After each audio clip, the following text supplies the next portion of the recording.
सो है एवरीवन। स्वागत है दोस्तों आप सभी के हमारे इस वीडियो में। दोस्तों अभी जो ये वीडियो शूट हो रहा है आईफोन 17 से हो रहा है और आज हम इसी टॉपिक पे बात करने वाले हैं क्योंकि बहुत से लोगों ने हमारे इस आईफोन्स के ऊपर जो वीडियो बनाए थे मैंने कि कैसे हमने ईएमआई पे खरीदा और किन किन मुसीबतों का सामना करना पड़ रहा है, ये जाके आप हमारे वीडियो को देख सकते हैं, मैंने उसमें शेयर करा है। और आज हम इस वीडियो में आप लोगों के साथ पर्सनल रीज़न और बहुत सारे ऑप्शंस होते हुए भी मैंने आईफ़ोन को क्यों चूज़ करा। हाँ, मैंने उस प्रीवियस वीडियो में ये भी कहा था कि हमें ईएमआई को लेके इश्यूज़ हो रहे हैं। कुछ लोगों ने मेरा मज़ाक भी उड़ाया कि जब तुम्हारी औकात नहीं थी तो फिर क्यों खरीदा? ऐसा कुछ नहीं है, मैं अवेयर कर रहा था जो अपकमिंग कुछ लोग हैं, बेरोज़गार हैं, जो खरीदना चाह रहे हैं, उनके साथ क्या-क्या समस्याओं का सामना करना पड़ सकता है अगर आप ये फ़ोन कंसीडर करते हो तो। इसलिए मैंने वीडियो बनाया था। हालाँकि हमें ईएमआई का कोई प्रॉब्लम नहीं हो रहा है, हालाँकि हाँ, स्टिल अभी हम कोई एम्प्लॉयी नहीं है, अनएम्प्लॉयी ही हैं, लेकिन फिर भी मैं इसकी ईएमआई भर रहा हूँ और अच्छी तरीके से। बट मैं उन नए लोगों के लिए वीडियो बनाया था जिससे कि वो लोग कुछ अपने इस फ़ोन बाइंग डिसीज़न को सही डिसीज़न में बदल सकें। ख़ैर ये सब बात दूसरी ये सब बात यहाँ पे मैं नहीं करने आया हूँ, बट उन लोगों के लिए मेरा एक यही सलाह है कि प्लीज़ अगर आप बेरोज़गार हो तो मत खरीदो, मेरा यही मकसद था वीडियो बनाने का। सो अभी हम बात कर रहे हैं भाई कि मैंने क्यों आईफ़ोन 17 को ही कंसीडर किया, वो भी तब जब मैं बेरोज़गार हूँ। सो गाइस बहुत सी चीज़ें हैं जो इसमें हम आपसे शेयर करने वाले हैं। हालाँकि हमें जब कोई फ़ोन खरीदना होता है तो मैं बहुत रिव्यूज़ देखता हूँ, बहुत कंपैरिज़न वीडियोज़ देखता हूँ अपने बजट के हिसाब से। तो मैं बता रहा हूँ आपको कि मैं पहले रेनो 15 के तरफ जा रहा था।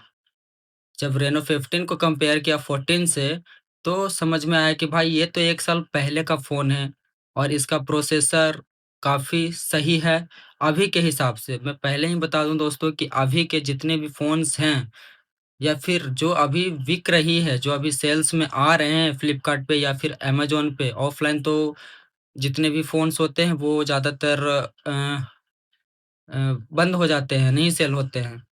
लेकिन ऑनलाइन बिक रहे होते हैं जैसे कि रेनो 14 की बात करें, तो गाइस ये अभी के हिसाब से काफ़ी सही फ़ोन है क्योंकि आपको 14 में कुछ ज़्यादा अपग्रेड नहीं मिलेंगे, अपग्रेड मिलेंगे तो वो सिर्फ़ प्राइसेज़ में और प्राइसेज़ जो बढ़ रहे हैं, उसका सबसे बड़ा रीज़न है एआई चिप शॉर्टेज।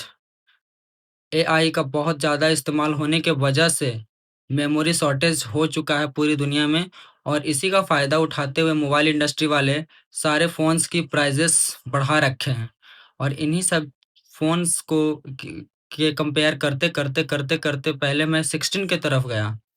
हमें लगा कि चलो लेना ही है तो आईफ़ोन अगर ले रहे हैं तो 16 लें, 15, 14 इन सब मॉडल की तरफ मैंने कभी सोचा भी नहीं। क्योंकि हमें पता था कि 14 में एआई नहीं आने वाला है।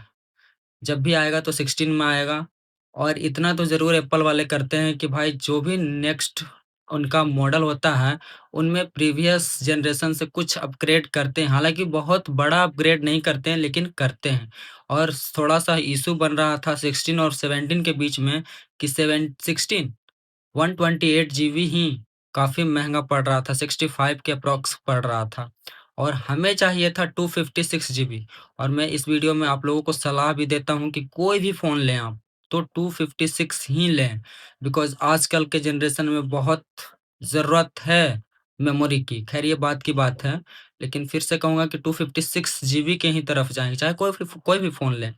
तो मेरा मेरा डिसीज़न थोड़ा और आसान बन गया क्योंकि मैंने डिसाइड कर लिया था कि जब भी लेना है तो 256 जीबी ही लेना है और 256 जीबी लेने के वजह से ही मैंने आईफ़ोन 17 को कंसीडर किया और आईफ़ोन 17 के प्राइस को जानते हुए भी मैंने इसे कंसीडर किया क्योंकि अगर हम 16 जाते हैं, तो 16 में 256 जीबी अप्रॉक्स 70-75 हज़ार जा ही रहा था। तो क्यों ना हम 10,000 और बढ़ के 83,000 में यही फ़ोन ले लें। मतलब बहुत सारे एंड्रॉयड फ़ोन्स के कंपैरिज़न करते 2-3 महीने तक मैंने समय दिए और मैं यही कहूँगा कि आप अच्छी खासी समय इन्वेस्ट करो अगर आपके पास बजट इश्यू है तो। ऐसे ही कोई भी फ़ोन में डिज़ाइन वगैरह के नाम पे मत डाल दो। रेनो 15 का मैं वेट कर रहा था। भाई बिल्कुल कहते हैं ना, सब कुछ से सही था, लेकिन जब उसका मेन प्रोसेसर पता चला कि भाई स्नैपड्रैगन 7 जेन 4 है, तो मैं पीछे हट गया। एस जेन 4 है, तो मैं पीछे हट गया क्योंकि ये डायमेंसिटी 30 फो 30 3400 ऐसी कुछ रेनो 14 में है, जो कि इससे कहीं ज़्यादा पावरफुल चिपसेट है वो। कैमरा स्पेक्स वाइज़ भी वो काफ़ी अच्छा है। हाँ, ये अलग बात है कि वो 1 साल पुराना था, तो मैं 14 और 15 के बीच कहीं न कहीं स्ट्रगल कर रहा था और मैंने ऑफ़लाइन स्टोर में भी जाके विज़िट करा, जहाँ पे हमें अप्रॉक्स 35 के आसपास 5-6 महीने चला हुआ फ़ोन रेनो 15, रेनो 14 मिल रहा था और 45,000 के आसपास हमें 15 भी मिल रहे थे। एक तरफ सेकंड हैंड में हमें 40,000 के आसपास 14 मिल रहे थे, कम चला हुआ सिर्फ़ खुला हुआ बॉक्स, और दूसरी तरफ 15 जो कि न्यू था। लेकिन लेकिन क्या प्रोसेसर वाइज़ वो काफ़ी वीक था।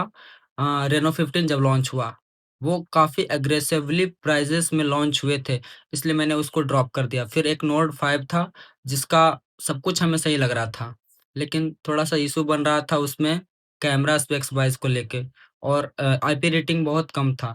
फिर टी4 प्रो के तरफ मैं गया, लेकिन इन सारे फ़ोन्स को पीछे छोड़ते हुए हाँ, फिर वीवो वी70 की तरफ भी गया। वीवो वी70 मतलब ऑलमोस्ट जितने भी फ़ोन्स लॉन्च हुए थे ब्रांड वैल्यू वाले, वो सब के सब प्रोसेसर में कटौती कर रहे थे, और जब अगर फ़ोन की प्रोसेसर ही सही ना रहे, तो फिर उसके अंदर चाहे कितनी भी चीज़ें डाल दो, कितने भी हार्डवेयर, कितने भी सॉफ्टवेयर सॉफ्टवेयर से आप अच्छी कर लो, चाहे कैमरा, चाहे कुछ भी, लेकिन अगर उसको हैंडल करने के लिए प्रोसेसर सही ना रहे, तो सब बेकार है।